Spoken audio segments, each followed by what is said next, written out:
Eu sou Felipe Barbosa, nasci em Niterói e vivo e trabalho entre o Rio de Janeiro e o Rio das Ostras, também no estado do Rio. É muito difícil definir assim, um tipo de processo de construção das obras. Às vezes a ideia vem meio que pronta, às vezes a ideia vem pronta e no seu fazer ela se transforma numa outra ideia, às vezes ela vem pronta, no fazer ela é descartada, às vezes quando você descarta um trabalho se transforma em outro. Na minha casa tem milhões de livros, aí vão virando várias obsessões, várias coleções de coisas, que muitas vezes se tornam trabalho, outras viram coleções. Então, eu me sinto um pouco, às vezes, como o chinês que fica rodando o prato.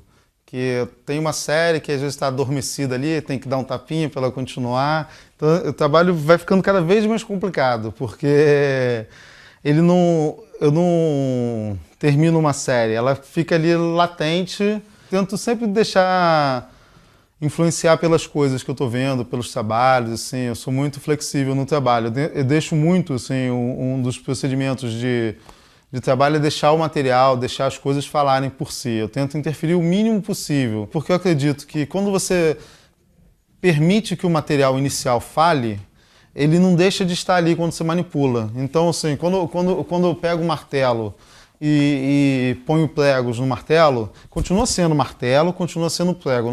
Não alterei a natureza de nenhuma das duas coisas. Foi assim, esse encontro que potencializou o trabalho. Então, na verdade, eu tento potencializar uma coisa que já está latente no material. A arte é uma daquelas coisas que você não tem uma definição só, né? Assim, é uma definição quase sempre pessoal da arte. Para mim é meu trabalho, minha vida, motivo de interesse, é um monte de coisa. A arte depende de um receptor, eu acho. Não existe arte só produzida para o artista, para o artista e nem para o meio. Eu acho que a arte tem que se tornar pública quando ela faz sentido para as pessoas. Meu nome é Thiago Honório, nasci em Carmo do Paranaíba, Minas Gerais, vivo e trabalho em São Paulo. Ele inicialmente surgiu em 2004 e só foi realizado em 2007. Eu tenho muitos trabalhos que estão então presentes em anotações, em rascunhos, que volta e meia eu me vejo olhando, e às vezes a condição mais oportuna, a condição de possibilidade de realização do trabalho, que vai acabar então impulsionando a realização de fato do trabalho. O falo, ele tem uma escala de relações que em muito ultrapassa as decisões da esfera do ateliê. E é um trabalho que envolve toneladas, envolve guindastes, como eu disse, envolve também desde o tráfego, a autorização da Companhia de Engenharia de Tráfego, a CET, para que essa estaca seja transportada. Falo é pensado como significante que falta. Eu falo com você para que haja uma situação de encontro, para que haja diálogo. A ideia de falo não se restringe ou não se reduz à ideia de fálico. Muitas vezes eu me vejo com trabalhos muito diferentes, porque isso para mim é importante. Para mim é importante que haja um livre trânsito entre os materiais, entre as linguagens. O meu trabalho não tem esse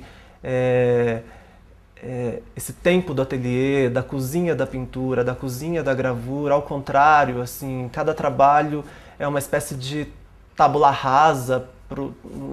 O trabalho seguinte parece ser para o artista o melhor, porque na verdade ele ainda não sabe também direito o que é. Então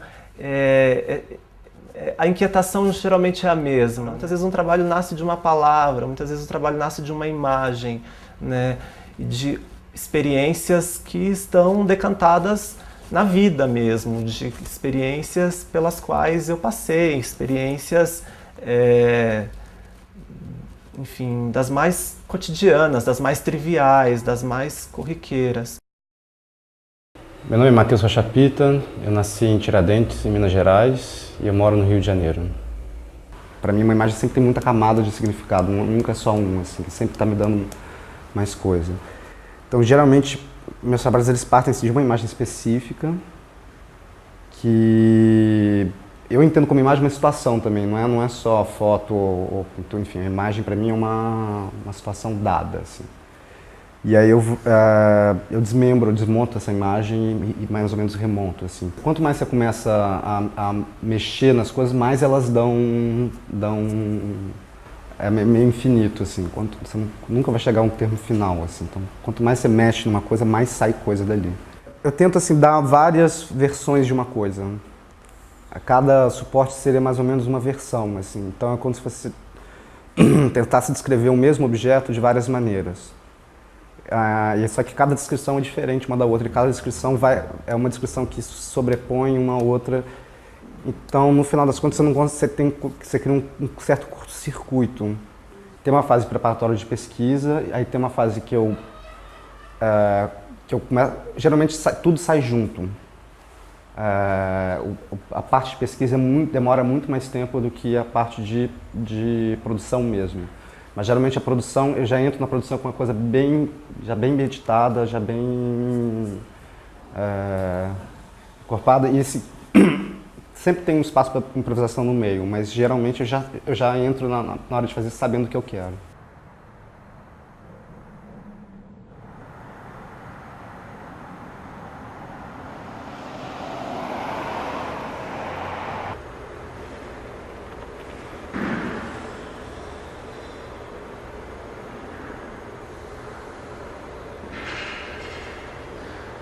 E é mais provocar, é uma coisa meio estranha, assim, de provocar uma impossibilidade de você falar, assim, e de ter uma reação muito imediata à coisa.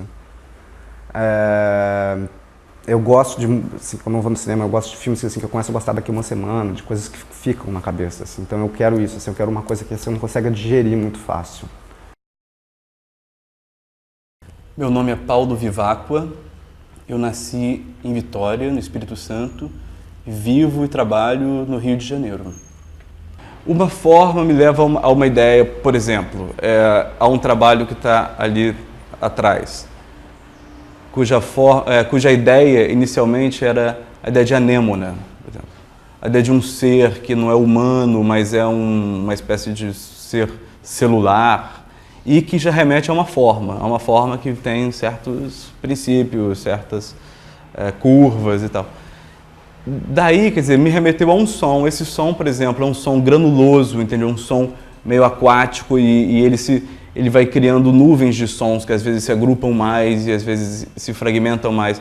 Isso, para mim, é toda uma representação muito plástica do som que eu represento na forma de uma anêmona, digamos assim, com dois alto-falantes e os fios que alimentam o som desses alto-falantes, portanto, são funcionais, mas se torna um desenho, como se fosse uma forma celular, uma forma meio ovaloide e orgânica, mas a partir dos elementos que são, de certa maneira, industriais, são todos elementos. Eu acho interessante isso no meu trabalho, como é que fazer essa transição de uma coisa neutra, industrial, vazia, para uma narrativa. Assim. O que eu penso é, através dos alto-falantes pequenos ou situações que estão concretizadas, cristalizadas escultoricamente ou sobre outras formas, instalação, localizar o som. O som se torna localizável, assim.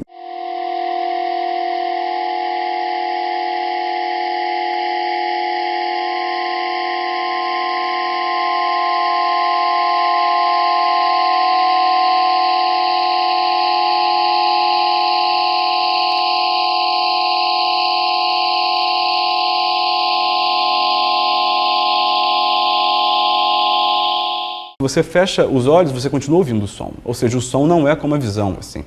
Ele tem uma interferência muito maior dentro de cada um. Ele é puro afeto. Eu acho que a arte, ela mantém uma relação pessoal com as coisas, entendeu? Assim, mantém a pessoa ligada pessoalmente a alguma coisa, num mundo que é muito impessoal.